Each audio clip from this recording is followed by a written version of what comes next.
Welcome back to NEET aspirants.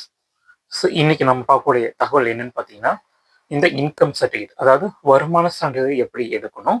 So அதனை பற்றிய தகவல் தான் நம்ம இன்னைக்கு பார்க்க போகிறோம்.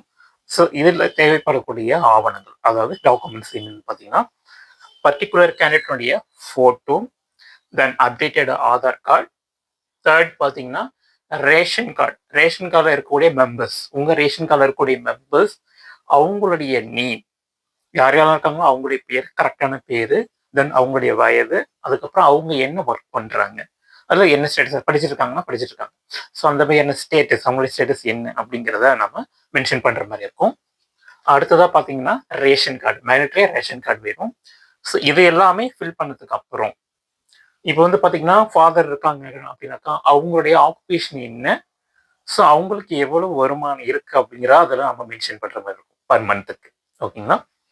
தென் ரேஷன் கார்டு, தென் இதெல்லாம் ஃபில் பண்ணதுக்கப்புறம் உங்களுக்கு என்ன வரும், டிக்ளரேஷன் ஃபார்ம் ஒன்று வரும்.